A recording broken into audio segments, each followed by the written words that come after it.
Sample problem on head loss. So specifically sample problem to ng application ng Darcy-Weisbach na equation, which is the head loss is equivalent to FLV squared over D2G, and ito yung equation natin. So basahin lang natin yung sample problem natin.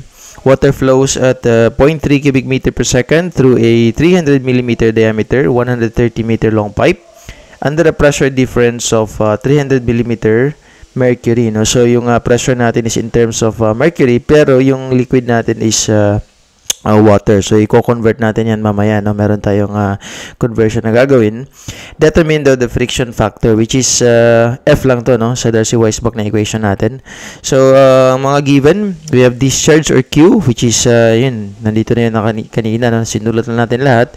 And then yun, specify lang natin yung mga variables para madali lang natin hanapin mamaya sa equation. So we have the delta P over unit weight. That's the pressure difference. Naka-linear unit kasi siya, millimeters. So yun, pressure head siya kasi naka-millimeters. So that's delta P over unit weight. Yan, kasi pressure difference nga, no?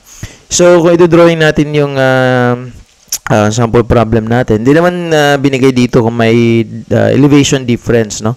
Tapos wala din namang change in diameter, so pwede natin i-assume na yung flow natin is just a straight line. So therefore Z1 is equivalent to Z2. Tapos yung velocity natin equal din, no? V1 equals V2 kasi hindi naman nagbabago yung diameter, no? Galing din to sa equation natin on continuity, which is Q1 should be equal to Q2.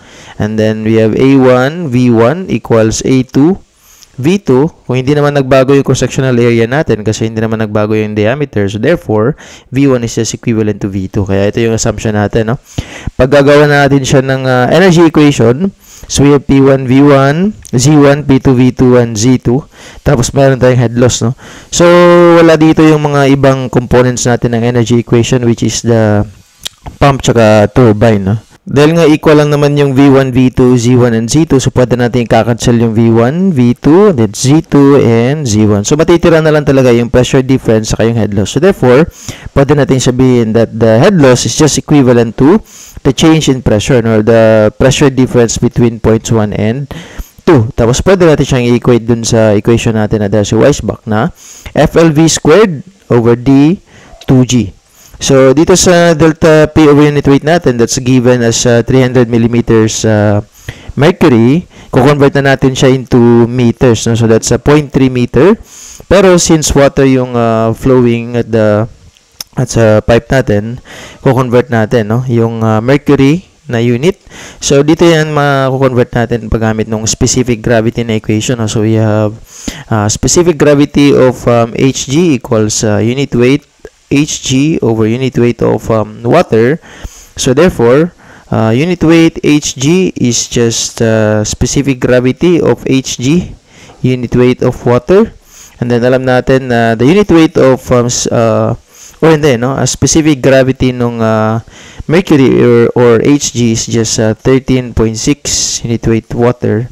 Therefore, kung ano yung bigat ng tubig, or unit weight ng tubig is 13 times doon yung bigat ng mercury. So therefore, ito yung conversion factor niya, no? So 1 meter na pressure head ng mercury is just equivalent to 13.6 meter na pressure head naman ng water, no? So yun yung conversion niya, no? Dito naman sa kabila sa Darcy-Weisbach na equation natin, that's FLV squared over D2G. So, given na yung L. Yung V squared, makukuha natin yan dun sa equation na Q equals AV.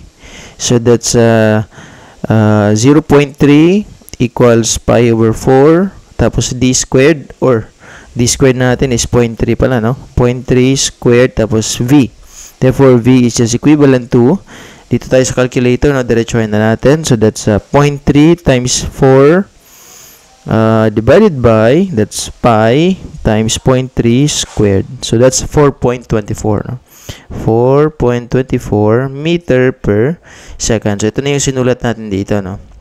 Then we have the diameter, which is 0.3 meter, and then 2G. So G natin is 9.81 meter per second squared. Ang unknown na lang dito is your friction factor na F. So by solving everything, makukuha natin si friction factor as 0.0 1. So, solve lang natin, no? So, that's 0.3 times 13.6 times 0.3 times 2 times 9.81 divided by 130 times 4.24 squared.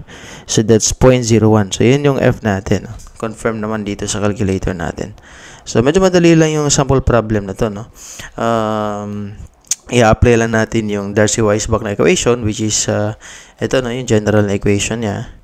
And then, hanapin lang natin yung mga ibang parameters na kailangan dito. And then, makukuha na natin si friction factor na F. Ito naman, application lang to ng energy equation and continuity equation. Continuity yung Q1 equals Q2. Energy equation naman yung gagawin natin yung yan, 0.1 tsaka 0.2 na mga energy components. Okay? So, I think yun na yun para sa sample problem na to. And thank you ulit for watching. I see you sa mga next sample problems natin. Thank you!